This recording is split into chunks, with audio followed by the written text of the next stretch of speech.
부끄러움과 자기 혐오라는 제목으로 김근주 교수님께서 전해주시겠습니다. 네, 우리 새맘교회 성도님들 또 오랜만에 뵙게 되어서 반갑습니다. 오늘 우리 함께 나누려는 말씀은 에스겔서 36장에 있는 두 구절 말씀입니다. 사실 이 두 구절보다는 이 앞부분에 있는 말씀이 나름대로 유명한 말씀입니다. 특히 22절부터 시작되는 단락에서 우리 26절, 27절에 가면 하나님께서 이 바벨론에게 끌려갔던 모든 이스라엘을 되돌아오게 하시고, 그리고 맑은 물을 뿌리시고 새 영, 새 마음을 주신다라는 엄청난 약속의 말씀이 있지요. 그리고 곡식이 풍성하게 되고 나무 열매와 밭의 소산도 많아지게 된다라는 축복의 말씀도 이어집니다. 그 다음에 33절부터는 이전에 황폐하던 땅이 이제는 에덴 동산처럼 회복될 거다. 뭐 이런 말씀이 있습니다. 결국 30절까지는 이 개개인의 이스라엘 개개인의 일상에 이루어질 완전한 회복이라면 33절부터는 이스라엘 땅 전체의 회복에 대한 말씀이지요. 결국 이 앞뒤로 정말 드물다라고 할 만큼 매우 이 풍성하고 놀라운 하나님의 구원과 회복 말씀이 놓여 있습니다. 근데 정말 특이한 건 그 엄청난 회복 말씀 한가운데 31절, 32절이 놓여 있고요. 우리 같이 보았지만 이 두 구절 말씀은 앞뒤에 있는 회복 말씀과는 굉장히 분위기가 다른 내용이 나와 있지요. 31절에 그때에라고 이렇게 시작하면서 그렇게 하나님이 놀라운 회복을 하실 때에 이스라엘은 이전에 살았던 악한 생활, 좋지 못했던 행실을 기억하고 또 온갖 악과 역겨운 일들 때문에 스스로를 미워하게 될 거다. 그리고 32절에 가서는 아예 하나님께서 부끄러워해라, 수치스러운 줄 알아라, 뭐 이렇게까지 명령하시는 걸 볼 수가 있습니다. 결국 굉장한 축복 말씀 한가운데 놓인 것은 찬양, 기쁨, 감사 뭐 이런 게 있어야 될 것 같은데 정작 이 한가운데 놓인 구절의 핵심은 부끄러움, 수치스러움, 스스로를 미워하는 자기 혐오 뭐 이런 감정들이 가운데 놓여 있지요. 그래서 31절과 32절은 하나님의 영광스러운 회복의 날에 부끄러움과 자기 혐오 이런 감정이 있다라는 걸 증언합니다. 제가 오늘 같이 나누고 싶은 것은 우리는 언제 부끄러워하고 수치스러워하는지, 우리는 언제 자기 혐오감을 가지게 되는 것인지, 왜 하나님께서는 영광스러운 회복 말씀 한가운데 부끄러움과 자기 혐오라는 이런 감정을 이렇게 말씀하시는 걸까? 뭐 제가 이래저래 생각하고 나누어 보려고 합니다. 먼저 우리가 기억할 것이 성경 곳곳에는 하나님께서 그 백성으로 부끄러움과 수치를 당하지 않게 하실 것이다. 이런 약속의 말씀들이 아주 많이 있습니다. 가령 이사야 45장 16, 17절에 보면 우상을 만드는 자는 부끄러움을 당하되 이스라엘은 하나님으로 영원한 구원을 받아 영영토록 부끄러움을 당하지 않으리라. 뭐 이런 식의 말씀들이 있지요. 그러다 보니 또 구약에 우리 같이 등장하는 것이 하나님을 향해 하나님 제가 부끄러움을 당하지 않게 해주십시오. 이렇게 기도하는 내용들도 뭐 빈번히 볼 수 있습니다. 가령 시편 69편 6절 같은데 보시면은 이 주님, 이 시편 69편 6절에 주님을 바라는 이들이 부끄러움과 수치를 당하지 않게 해주십시오. 이런 기도가 있지요. 119편 31절에도 주님의 증거를 붙잡았으니 수치를 당하지 않게 해주십시오. 이렇게 하나님 제가 부끄러움을 당하지 않게 해주세요 라는 기도가 있고요. 이 기도랑 짝이 되는 것은 하나님 나는 부끄러움을 당하지 않게 해주시고 나를 이렇게 괴롭히고 모욕하는 이들, 그 사람들은, 그리고 하나님의 백성을 모욕하는 저들은 부끄러움과 수치를 겪게 해주세요. 이 기도가 뭐 일종의 짝이라고 할 수가 있지요. 시편 35편 26절에 나의 재난을 기뻐하는 이들이 부끄러워 낭패를 당하고 스스로 뽐내는 이들이 수치와 욕을 당하게 해주세요. 뭐 이렇게 기도하고요. 시편 40편 14절이나 70편 2절에는 이 시편 기자의 생명을 찾아 멸하려 하는 자는 다 수치와 낭패를 당하게 해 주십시오. 뭐 이렇게 기도하기도 하지요. 하나님은 하나님 경외하고 하나님 한 분 의지하고 살아가는 사람들을 부끄럽지 않게 하신다.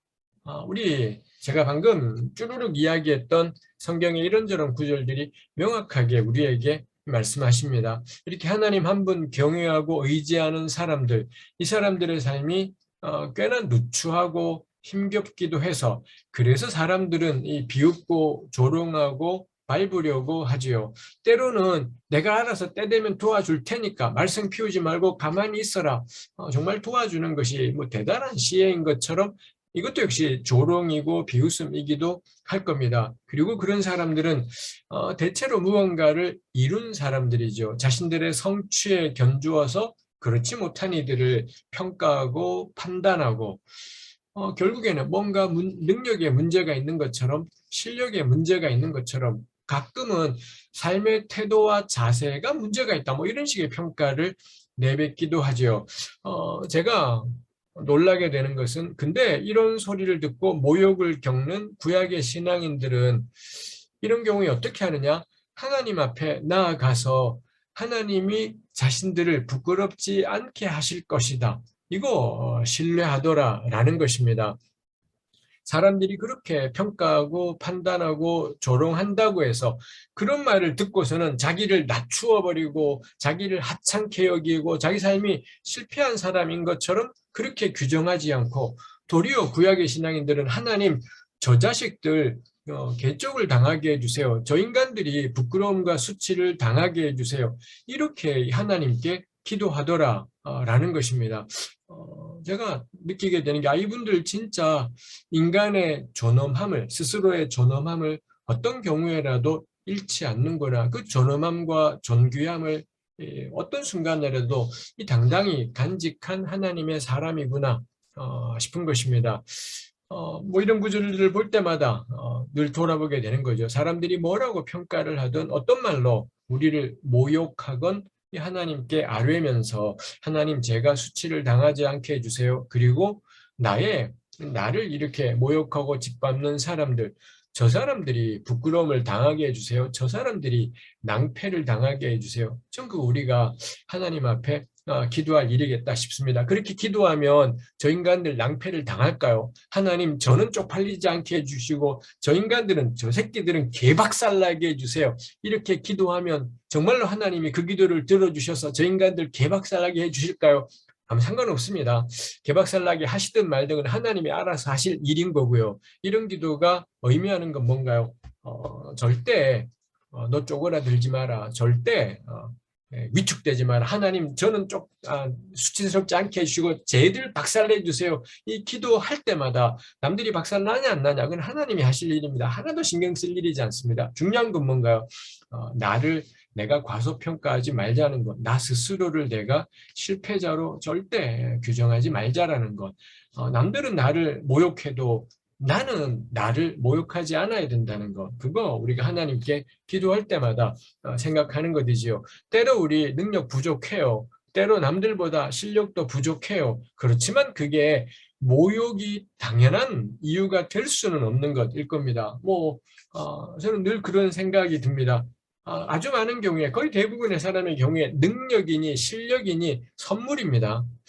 자기가 정말 남들 잘 때 노력하고 남들 놀 때 노력하고 그렇게 해서 능력과 실력을 얻었다.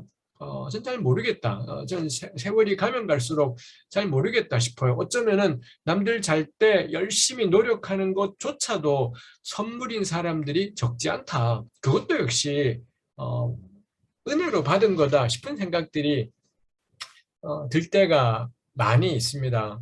왜 하나님이 누군가한테는 그런 이 만렙의 능력을 주고 왜 나한테는 그만큼을 안 주셨나, 겁나 열받고 속상할 때가 있습니다만, 적어도 저는 기억할 게, 하나님이 각 사람마다 선물 주신 것이 다르다라는 점에서 능력 없다고 실력 없다고 그게 함부로 다른 사람을 판단하거나 평가할 것은 되지 않고, 적어도 나 스스로 나를 함부로 평가하지는 말아야 되겠다 싶은 거지요. 그러니 날 낮추지 말고 도리어 하나님을 신뢰하면서, 하나님, 저 인간들 부끄럽게 해주세요, 그 기도하는 거 좋은 일이겠다 싶습니다. 결코 부끄러워하지 않을 일들이 있습니다. 시편 14편 6절에는 너희가 가난한 자의 계획을 부끄럽게 하나 오직 여호와는 그의 피난처가 되시도다. 너희가 가난한 자의 계획을 부끄럽게 하나 오직 여호와는 그의 피난처가 되시도다. 이런 구절은 왜 있겠습니까? 사람들이 가난한 사람들이 뭐 계획을 세우면 쪽팔리게 만드는 이런 일들이 있더라. 그러다 보니 이 시편에 이런 구절들이 있지요. 아무리 가난해도 규모도 작고 뭘 정말 지질이 궁상이에요. 그런데 그런 속에서도 계획도 있고 생각도 있고 미래도 있더라라는 겁니다. 근데 다른 사람들이 보기엔 뭘 좀 이루었다는 사람들이 보기에는 별것 아닌 것처럼 보이는 그런 것들이지 않겠습니까? 근데 이 시편 9절이 말해요. 하나님은 결코 이 사람들은 가난한 자의 계획을 부끄럽게 만들지만 하나님은 그의 피난처가 되신다라는 것. 때로 우리가 계획하는 게 참 작고 우리가 생각하는 게 참 작다 할지라도 이건 하나도 부끄러워할 것도 없고 쪽팔려 할 일도 아니겠다 싶지요. 시편 74편 21절에 학대받은 자가 부끄러이 돌아가게 하지 마시고 가난한 자와 궁핍한 자가 주의 이름을 찬송하게 하소서. 뭐 이런 기도가 있습니다. 여기 학대받은 자는 제가 지금 다 인용하는 구절들이 이 개역 개정판입니다. 여기 학대받은 자는 달리 억압받은 자, 뭐 압제당하는 자, 뭐 이런 의미이기도 하지요. 그래서 이 시편 74편 21절은 압제당하는 자, 가난한 자, 궁핍한 자를 나란히 늘어놓고 있죠. 이런 구절이 있다라는 건 역시 당시 사회가 그렇게 압제당하는 자나 가난한 자, 궁핍한 자를 비웃고 가벼이 여겼구나 싶은 것이죠. 그렇지만 이 시편 기자는 그런 기도예요. 이런 사람들 부끄럽지 않게 하시고 하나님의 이름을 찬송하게 하소서.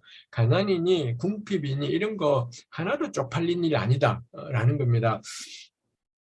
새맘교회 교우들께서는 서로 간의 경제적인 형편들에 대해서 어느 정도로 아십니까? 저야 뭐 어쩌다 새맘교회 가서 주일날 보는 것이니 제가 알 길이 없습니다만 제가 이제 일산은혜교회를 올해가 8년째입니다. 8년째 제 평생에 일산은 가본 적이 없는데 일산은혜교회 때문에 8년째 일산을 드나들면서 제가 깨달았습니다. 일산이라는 곳의 지역적인 특성, 뭐 이런 것들을 깨달아가는 것이 있습니다. 그래서 여기 우리 일산은혜교회 교역자들하고 이야기하다 보면 그렇습니다. 은혜교회가 이전에 우리 강경민 목사님 때부터 해서 정치적으로는 정말 국민의힘이나 한나라 옛날 한나라당하고는 너무 거리가 먼 좀 더 오히려 진보적인 경향이고 우리 은혜교회 교우들 가운데 이런 진보적인 운동들을 하시는 단체에 계신 분들도 적지 않고 뭐 이렇습니다. 그러니 다 하실 것 같고 그렇다 싶은데 여름이 되면 딱 태가 납니다. 여름이 되면 교육자들은 그냥 계속 장박해서 그냥 교회 있고 뭐 이렇게 생활하는데 교인들은 여름만 되면 식구들 다 데리고 주일학교 애들 중고등부 애들 다 식구들 데리고 뭐 걸핏하면 여행을 가요. 그래서 지난 2년은 겁나 좋았더랬습니다. 코로나 때문에 아무도 못 가요. 아무도 못 가기 때문에 여름에 막 애들 주일학교 빠지고 뭐 이런 거 전혀 없이 기껏 가봐야 제주도 니도 가고 나도 가는 제주도 이거밖에는 못 가고요. 근데 그 이전까지는 여름에 주일학교가 안 되는 겁니다. 왜냐하면 식구 단위로. 요즘은 전부 다 지 가족 알기를 전부라고 생각을 하기 때문에 가족을 다 데리고는 걸핏하면 유럽을 가고 미국을 가고 그리고 애가 갔다 와서는 선생님은 어디 전사님은 어디 갔다 와보셨어요? 제주도 뭐 이거밖에 없는데 하여튼 그래서 가는 동네가 달라요. 가는 동네가 다르고 노는 물이 다르고 그래서 같은 교인인 줄 생각했었는데 좀 지나다 보면 이게 수준이 다르구나. 이 경제적인 형편도 겁나 다르고 사회적인 수준도 꽤나 다르고 뭐 이런 것들 그리고 문득문득 깨닫게 되죠. 내가 제일 가난하구나. 뭐 이런 생각들. 나는 정말 살아가는 게 쉽지 않구나. 이 사람들하고 나하고 같이 밥 먹고 웃고 있지만 너무 다른 상황이구나. 뭐 이런 것들을 깨닫게 될 때가 있습니다. 우리 새맘교회 교우들께서는 혹시 그런 것들을 깨닫거나 느낄 때가 있을런지요? 너무 뻔한 얘기지만 이야기하는 것입니다. 가난은 하나도 쪽팔리지 않다. 가난한 건 겁나 불편해요. 남들 유럽 갈 때, 남들 스페인 갈 때 난 제주도 가는 거기 때문에 뭐 겁나 불편하고 좀 뭐 아쉽기도 하고 그래서 모아야지 한번 산티아고 한번 가는 거고 뭐 그러겠습니다. 그러니 가난은 좀 불편하고 남들보다 좀 더 많이 일을 해야 되고 알바도 열심히 해야 되고 뭐 그런 것이 있습니다. 그거 한 개도 쪽팔리지 않는 것. 이겠다라는 거지요. 성경을 읽으면 늘 하나님 그런 말씀이에요. 하나님은 가난한 자를 부끄럽지 않게 하신다는 것, 그리고 하나님은 가난한 자의 피난처가 되신다는 것, 이런 말씀 성경의 사방에 나와 있습니다. 우리 평생에 기억할 일인 거죠. 나도 언제 겁나 잘 살아논다, 그딴 거 꿈꾸며 사는 게 아니라 가난은 쪽팔리지 않다, 가난해도 괜찮다, 남들보다 좀 덜 가도 얼마든지 살아갈 수 있는 것, 부끄럽지 않게 하시는 하나님, 우리 그분 신뢰하면서 살아가면 좋겠습니다. 이사야 50장에 여호와의 종이라는 이 사람이 등장합니다. 이 양반이 사람들에게 온갖 모욕을 당하고 멸시와 괴롭힘을 겪습니다. 그 중에서도 이사야 50장 7절에 보면 주 여호와께서 나를 도우심으로 내가 부끄러워하지 않겠다, 이런 구절, 이런 표현이 있습니다. 이게 대단한 표현이잖아요. 주 여호와께서 나를 도우심으로.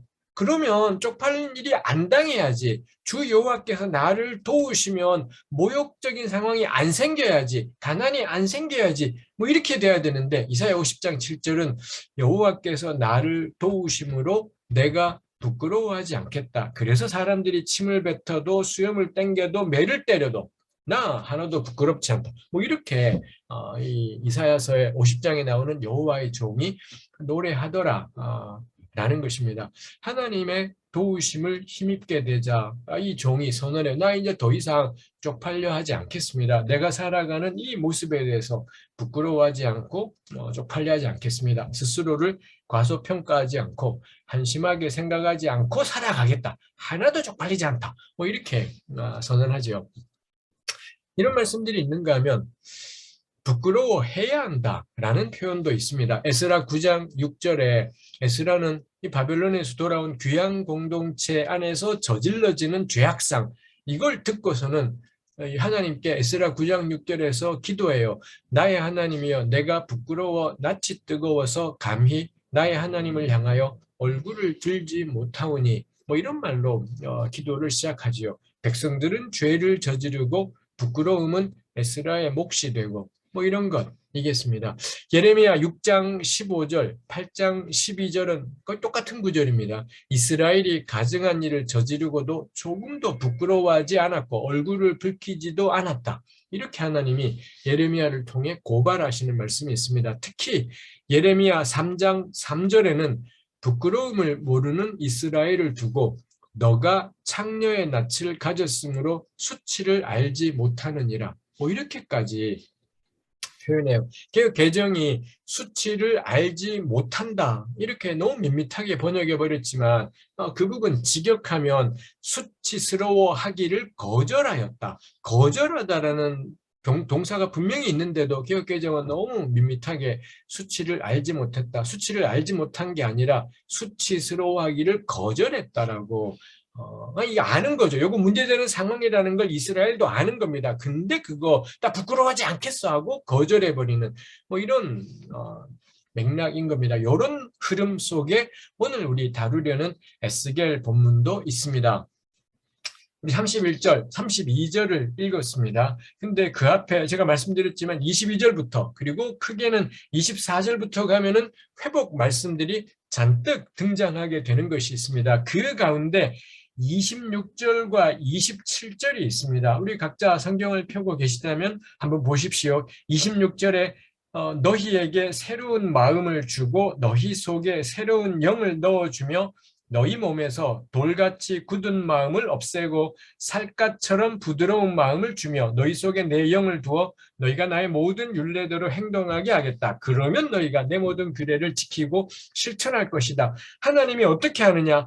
이스라엘 안에 새로운 마음을 넣어주고 새로운 영을 넣어주고 우리 마음속에 있는 돌같이 굳은 마음, 하나님 말씀을 안 듣는 이런 것들 다 없애버리고 부드러운 마음을 주고 새 영을 주겠다. 마치 그래서 이 구절이 제가 첫머리에 굉장한 축복 말씀이라고 했습니다만 구약 전체에서 매우 드문 말씀입니다. 아예 하나님이 이스라엘이 어떤 변화될 거라는 기대가 없는 거예요. 아무리 해도 변화되지 않을 거다. 그래서 어떻게 하느냐? 아예 마음을 바꿔버려요. 마음속에다가 아예 새 영, 새 마음, 이 부드러운 마음, 아예 마음을 바꿔버리시고 그러자 이스라엘이 하나님 말씀을 지키게 될 거다. 구약 전체에서 이런 말씀은 신명기 30장, 예레미야 31장, 에스겔 36장 딱 3번 나오는, 구약 전체에서 3번 나오는 굉장히 특별한 이 본문입니다. 근데 이런 말씀은 하나님이 아예 속 마음 자체를 하나님의 율례와 규례를 행하는 마음으로 바꿀 거다가 된다면, 그럼 사람에게는 이제, 이런 사람들은 이제 죄 지을 가능성은 아예 없어지는 것 같은, 왜냐하면 하나님이 속을 다 바꿔버렸기 때문에 이 사람은 이제 아예 죄 자체를 안 저지르겠구나 싶은 거지요. 근데 스스로는 절대 바꿀지를 못하다 보니 하나님이 아예 새 마음, 새 영을 주신다면, 저에게 딱 떠오르는 것, 이거는 컴퓨터 같은 것에 프로그램을 바꿔버린 것 아니냐. 컴퓨터 안에 소프트웨어들이 들어가서 이게 작동을 하는 건데, 아예 소프트웨어 자체를 바꾸어서 이제 그다음부터는 늘 제대로만 작동되게 되는 기계, 로봇하고, 그럼 이 에스겔 26절, 27절이 말하는 사람하고는 무슨 차이인가 싶은 것이 있습니다. 우리 아무리 로봇가 대단한 기능을 수행한다고 해서 그런 로봇을 보고 존엄하다라고 말하진 않습니다. 존귀하다라고 이런 평가를 하진 않죠. 저도 역시 핸드폰을 사용하고 저도 역시 노트북이 있습니다. 이런 것들이 원체 고가품이다 보니 우리가 굉장히 조심해서 다루지요. 그리고 이 굉장한 작업들을 해내다 보니 값도 비싸고, 그렇지만 그래서 우리가 조심해서 다루지만 핸드폰 보고 존귀하다고 하진 않아요. 노트북 보고 아무리 이 CPU가 대단해도 야 참 존엄하다 이런 식으로 평가하진 않죠. 왜 그런가요? 노트북은, 핸드폰은 기계 쪼가리니까요. 내가 입력하는 대로 수행하는 기계 쪼가리이기 때문에 아무리 엄청난 성능의 노트북이 있어도, 컴퓨터가 있어도 존귀하다라고는 우리 그렇게 표현하지 않더라라는 것입니다. 만일 하나님이 사람의 속을 완전히 바꾸어서 오로지 하나님 말씀을 그대로 순종하고 하나님을 찬양하고 기뻐하기만 하는 존재로 만든다면 그건 기계 쪼가리지, 그건 로봇이지. 아니 그게 어떻게 존엄한 사람일까? 그게 어떻게 이게 존귀할까 싶어요. 아니 나중이 되면, 나중에 정말 우리가 죽은 다음에 천국에 가면 그렇게 딴 생각이라고는 하나도 들지 않는 오로지 하나님을 찬양하고 높이기만 하는 존재로만, 그런 사람들만 살아가는 곳이 죽은 다음에 천국인 걸까?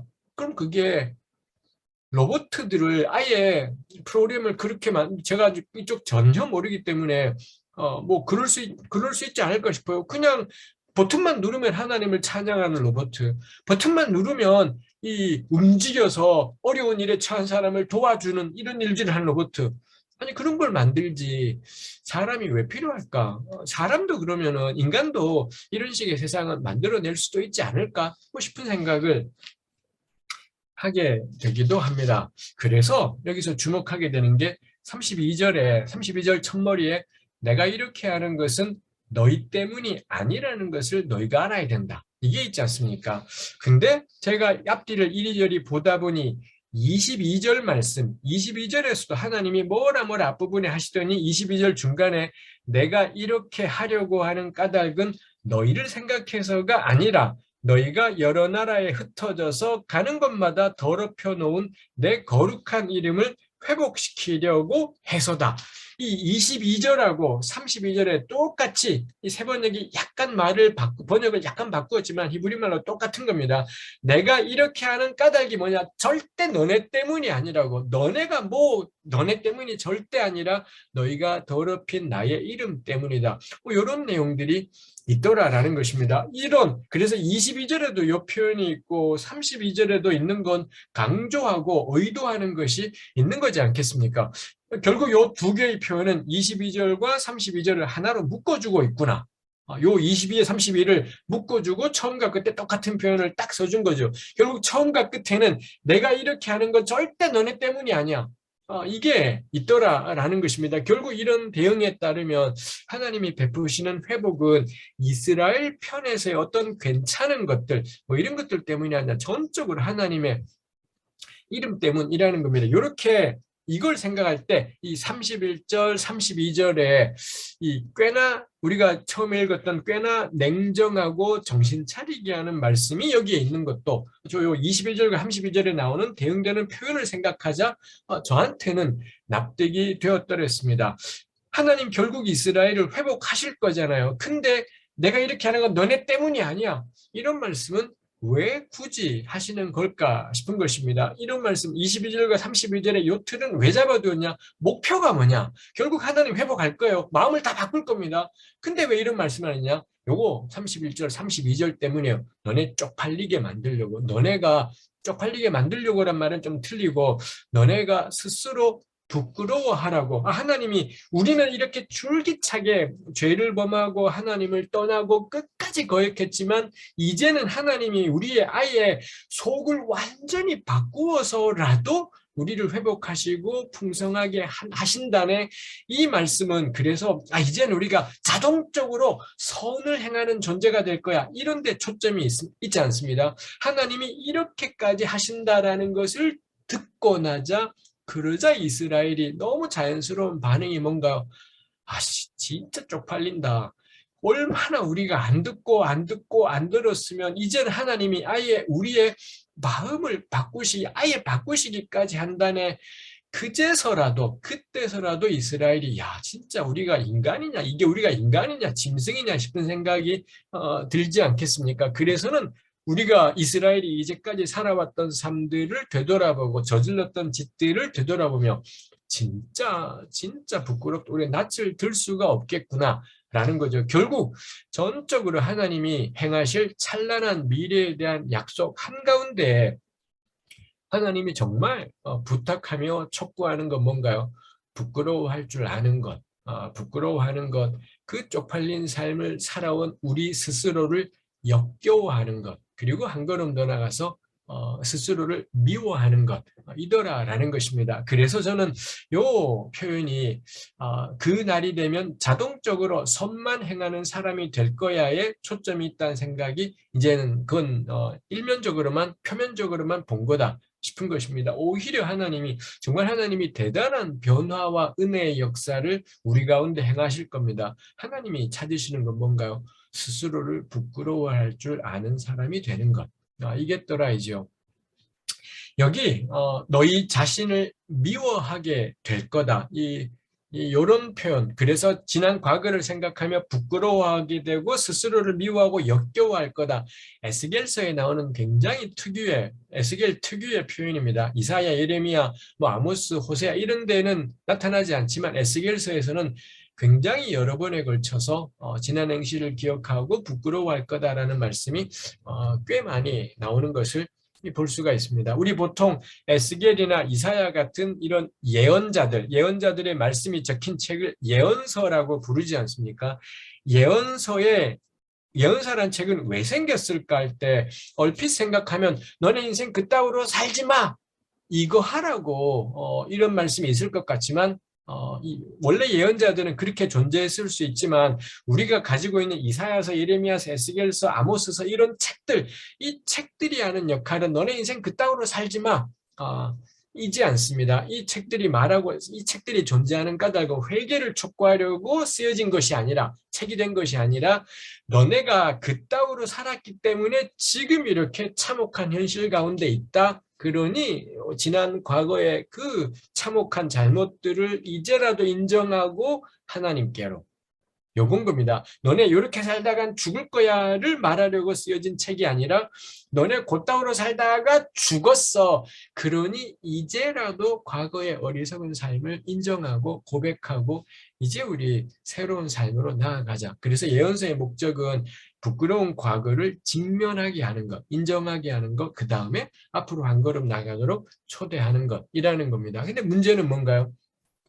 사람들은 지난 과거가 드러나게 될 때 그걸 인정하기보다는 미화하는 경우가 너무 많습니다. 자기의 과거의 잘못들을 미화하고 그럴싸하게 만드는 거죠. 독재 정권만 그런 짓을 하는 것이 아니라 굉장히 많은 사람들이 이 과거를 그럴싸하게 미화하는 자신의 행동들을 미워하는 일들을 하더라 이지요. 그래서 에스겔과 예언서에서 중요한 건 뭔가요?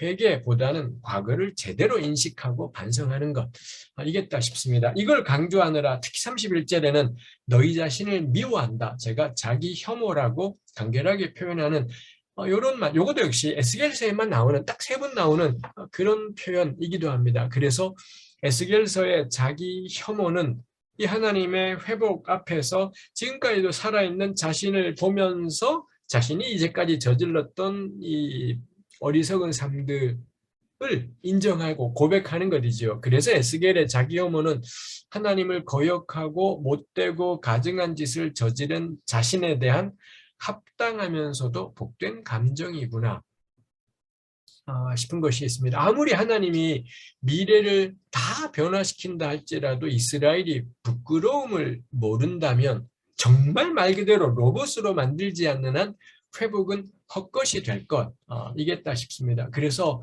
부끄러움이야말로 자기 혐오야말로 회복의 시작이기도 합니다. 우리 다들 누가복음에 나오는 돌아온 탕자의 비유를 알지 않습니까? 이 두 번째 아들이 내 목 줘 해서 아버지한테 돈 받아내서는 먼데 가서는 전부 다 탕진했다. 탕진하고 완전히 비참한 지경에 떨어졌다라는 거 우리 기억하지 않습니까? 심지어 돼지가 먹는 이 것조차도 내가 먹기가 어려운 너무 비참한 지경에 떨어졌고, 그때 가서야 이 둘째 아들은 아버지 집으로 돌아가자는데, 이 누가복음에 뭐라고 하느냐, 내가 아버지 집에 돌아가도 차마 아들이라고 불릴 수는 없고 품꾼으로라도 나를 써주시면 좋겠다. 그러면서 이 아들이 아버지 집으로 돌아가자. 이렇게 결정하는 것이 있습니다.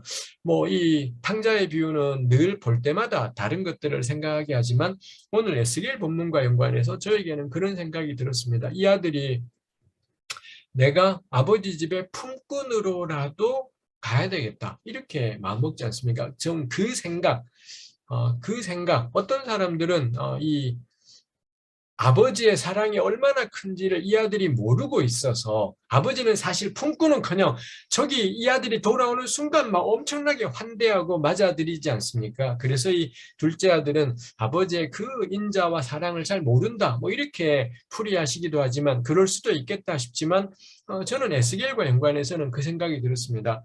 내가 지금까지 저지른 짓이 있는데 아버지 걸, 내 걸 다 줘에서는 받아내서는 다 탕진하고 여기까지 처해버린 그 참혹함이 있지 않습니까? 그래서 이 아들은 자기가 저지른 짓, 그걸 생각할 때 너무 자연스러운 것, 부끄러움, 수치스러움인 거죠. 근데 이 아들이 그 부끄러움과 수치 때문에 도망가 버리죠. 우리 대부분은 쪽팔리면 도망가 버려요. 쪽팔리는 현장, 수치스러운 현장, 나의 부끄러웠던 과거로부터 자꾸 도망쳐 버리려고 하지만 이 둘째 아들은 그 부끄러움과 수치를 짊어지고 아버지 집에 품꾼으로라도 돌아가자. 저는 이 둘째 아들의 귀하는 수치심이 주는 은혜구나 싶은 생각이 저에게 들었습니다. 그러고 보니 우리 동양 철학에도 수오지심이라는 표현이 있더라고요. 수오지심이라는 것이 찾아보니 불의와 악을 부끄러워하고 미워하는 마음. 이거 딱 저는 에스겔이 말하는 것하고 같다 싶습니다. 부끄러워하고 쪽팔려하고 자신의 탐욕스러웠던 행동과 말들을 혐오스러워하는 모습. 이거 진짜 이제는 우리 세상에서는 생소하고 낯선 광경이 되어버렸습니다. 여러 예들이 있겠지요. 한국 현실에서, 한국의 이 노동 현실에서 최저임금제가 왜 필요한지, 그 다음 노동시간을 계속해서 조금씩 줄여가려는, 단축시키려는 경향이 왜 중요한지 역사가 있지 않습니까? 근데 이런 것들을 전혀 고려하지 않은 채 지 검사 시절에 날밤 새며 근무하던 걸 생각하면서 필요하면 일주일에 120시간이라도 일해야지. 이런 말을 버젓이 내뱉고도 하나도 부끄러운 줄을 모르는 인간이 대한민국의 다음 대통령으로 당선이 되어버렸습니다. 장애인들이 이동하기가 힘들어서 수십 년째 장애인의 이동권에 대해서 항의하고 문제 제기해도 노무현 정부건, 이명박, 박근혜 정부건, 문재인 정부건 전부 다 개무시하고 아무런 대응을 제대로 하지 않았고요. 그리고 급기야는 이제 이 새로운 당선자가 있으니 이 사람이 이제 당선돼서 나오니 좀 더 들어주겠지 싶어서 지하철에 탑승해서 이 항의하고 문제 제기하는 이 장애인들에 대해서 그 대통령 당선인이 속한 정당의 이 대표는 강경하게 대응하겠다. 이런 식으로 피해주면 강경하게 대응하겠다. 하나도 얼굴에, 저는 그 얼굴을 보면서 한치의 부끄러움도 없이 당대표랍시고, 자기 이제 다음 대통령이 속한 정당이랍시고, 그런 소리를 질러대는 것을 보게 되는 것이지요. 여전히 한국당에서 여성들이 겪는 구조적인 어려움이 있는데, 그래서 같이 시작해도 좀 세월이 지나면 월급 차이가 확 나게 되고, 더군다나 임원진으로 가면 굉장한 이 기울어짐이 생기는데도 구조적인 성차별이 한국에는 없다. 이런 인간이 이 다음 대통령인 현실을 우리가 살아가야 되는 것이 있지요. 그 점에서 새마음교회는 참 특별한 교회이지요.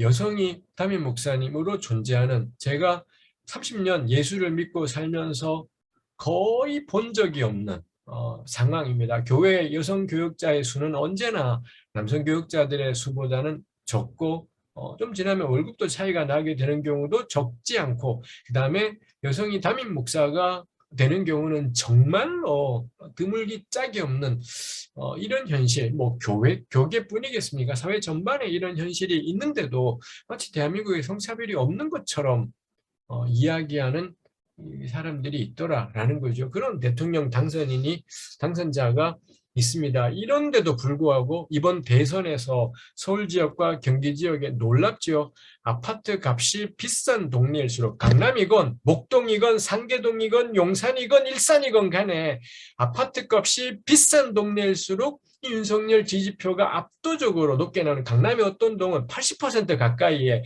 윤석열 지지표가 나오는 거죠. 저는 야, 사람들이 부끄러운 걸 하나도 모르는구나. 왜 거기 강남에 그 비싼 아파트 동네가 왜 윤석열을 80%를 지지하나요? 이 자식이 대통령이 되면 지 아파트 값이 올라가겠다 싶으니까, 그 다음에 그 종부세 그거 좀 덜 내게 만들어주겠다 싶으니까, 오로지 그 이유이지 않습니까?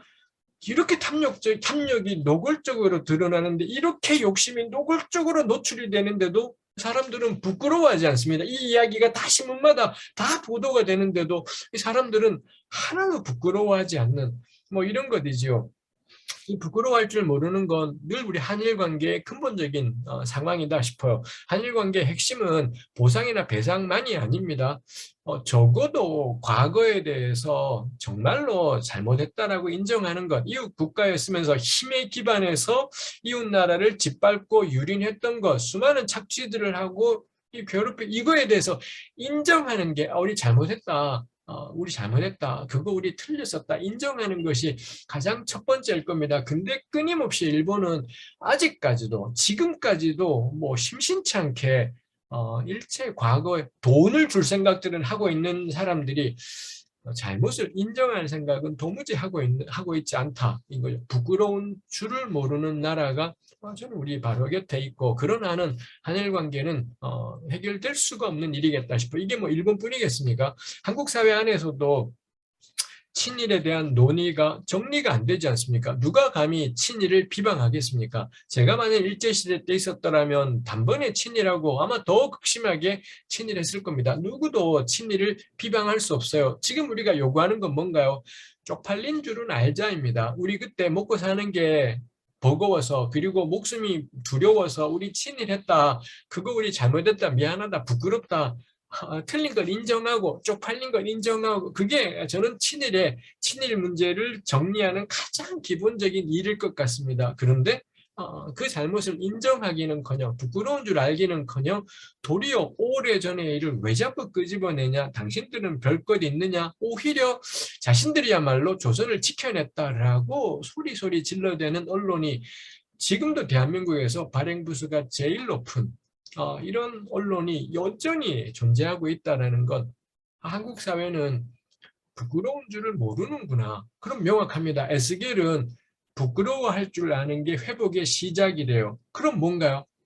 우리나라 회복되지 않겠구나. 대한민국의 이 미래가 없는 것은 다른 것에 있는 것이 아니라 부끄러운 줄을 모른다면, 과거의 잘못을 수치스러워할 줄을 모른다면, 이렇게 탐욕이 노출되는데도 쪽팔린 줄을 모른다면 그럼 명확하죠.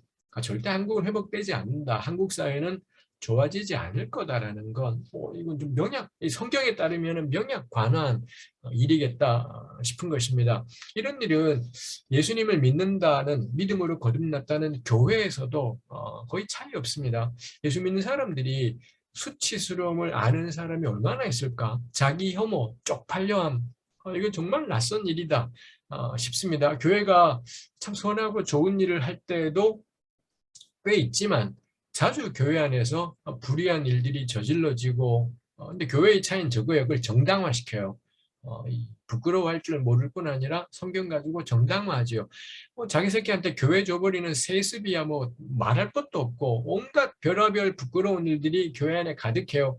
교인들끼리 진짜 못되게 싸우는 일들, 목회자끼리 싸우는 일들, 목회자와 교인이 또 편갈라져서 싸우는 일들, 온갖 정말 부끄러운 다툼과 분쟁이 가득한데도, 근데 우리네 교회는 하나도 부끄러운 줄을 모르고 도리어 큰 소리를 치지요. 사회건 교회건 간에 이 무한 긍정의 세상이 되어버려서 자기 혐오는 찾아보기 어려운 일이 되어버렸습니다. 여기에는 믿음으로 얻는 구원, 요 가르침도 저는 한 몫을 톡톡히 한다 싶어요. 무슨 믿음이 유색거리라도 되느냐, 무슨 믿음이 뭘 다 할 수 있는 것이냐, 그거 아주 큰 소리죠. 우리 31절, 32절 읽었지 않습니까? 특히 32절에 내가 이렇게 하는 건 너희 때문이 아니다. 미래에 대한 이스라엘의 기대, 그딴 거 아무 소용이 없습니다. 하나님의 약속에 대한 견고한 확신, 그딴 건 아무 소용도 없습니다. 하나님이 이스라엘을 회복하는 유일한 이유가 뭔가요? 그의 거룩한 이름 때문, 이것 때문인 거지. 결코 이스라엘 편에서의 그 어떤 것도 이유가 되지 않는 것이죠. 믿음으로 구원 얻는다는 착각일 거라고. 그 믿음 가지고 이렇게 유세 부리는 건 저는 하나님 앞에 아무 소용이 없는 이야기일 거다라는 겁니다. 도리어 하나님께서 찾으시는 건 뭔가요? 쪽팔린 줄 알며 살아가는 삶, 부끄러운 줄은 알면서 죄 안 지을 수는 없겠지요. 그렇지만 정당화하지 말고, 합리화시키지 말고 쪽팔려는 해야 된다라는 것, 이거 에스겔이 우리에게 일러주는 것이지요. 자신이 저질렀던 행실이 불의한 죄악이었음을 기억하고 스스로 혐오스러워한다라는 말씀이 과거의 죄에 매여 살아가라, 죄책감에 쩔어 살아가라, 전혀 그런 의미는 아닐 것입니다. 에스겔 본문에서는 하나님이 회복하시는 미래의 핵심이 뭔가요? 죄를 죄로 기억하는 것, 악을 악이라고 인정하며 부끄러워하는 것. 이렇게 개인이나 집단이 과거의 행실을 죄악이며 불의였다라고 인정하고 부끄러워할 때, 그거야말로 회복, 진정한 회복의 시작이겠다라는 겁니다. 변화된 세상은 그 점에서 이 지난날의 부끄러움에 대한 명료한 반성하고 밀접하게 결부되는구나 싶어요. 그리고 그렇다면 그들이 장차 누리게 될 회복이라는 건, 내가 마땅히 받을, 내가 예수님 믿었으니 이런 영광을 받겠구나, 마땅히 받을 어떤 것이 아니라 과분한 것임을, 하나님이 우리에게 주시는 구원과 회복이 마땅한 것이 아니라, 믿는 자에게 주어지는 마땅한 것이 아니라 과분한 거였구나, 넘치는 것이었구나 라는 것이죠. 이 자신들이 누리는 풍성함이 당연한 것이 아니라 과분하게 주어진 것임을 기억하는 것. 전 이것도 역시 회복된 미래의 한 부분이겠다 싶습니다. 말씀을 이제 맺으려고 합니다. 깜짝 놀라시겠지만, 예상 못하셨겠지만 이제 맺으려고 합니다. 우리 능력이 부족한 건 하나도 부끄럽지 않습니다. 우리 재능이 모자란 것도 전혀 부끄럽지 않습니다. 우리의 가난도, 우리의 힘겨운 살림도 하나도 부끄럽지 않습니다. 하나님은 결코 우리를 부끄럽지 않게 하실 것입니다. 그렇지만 우리가 이웃의 현실을 모른 채 살아가는 건, 그건 진짜 쪽팔리는 일인 거지요. 온갖 탐욕과 욕망으로 내 아파트값 올라가는 것에만 저절로 마음이 움직여질 때, 그리고 예수 믿는다 하면서도 한치의 차이도 없이 탐욕과 욕망이 득시글거리는 우리 자신들을 볼 때 진짜 쪽팔리고 나 자신이 혐오스러워질 것입니다. 그렇지만 그렇게 스스로에 대해서 부끄러워하게 된다면, 수치스러워하고 자기 혐오가 생긴다면, 전 그거 회복의 시작이구나, 변화의 시작이구나, 영광스러운 미래의 한 부분이구나 싶은 것입니다. 하나님과 동행하는 미래는 부끄러움이 살아있는 세상입니다. 부끄러운 줄을 아는 세상이다 싶습니다. 저에게 그리고 우리 새맘교회 교우들에게 부끄러운 줄 아는 은혜가, 자기 혐오할 줄 아는 은혜가, 쪽팔린 줄 아는 은혜가 우리 모두에게 풍성하게 임했으면 좋겠습니다. 기도하겠습니다. 하나님 아버지, 주님의 진리의 말씀 앞에 설 때마다 또 하나님이 이제까지 우리와 함께 하시고 인도하신 것을 돌아볼 때마다 우리가 참 그 은혜를 받기에 과분한 삶인 것을 늘 고백하게 됩니다. 주여 간구하오니 이제라도 우리가 앞으로 살아가면서 참 우리 얼굴이 부끄러운 줄을 알고 우리의 어리석은 말과 행실로 인하여서 붉어질 줄 아는 수치를 알고 자기 혐오를 아는 그런 복된 인생으로 살아갈 수 있게 하여 주옵소서. 예수님의 이름으로 기도합니다. 아멘.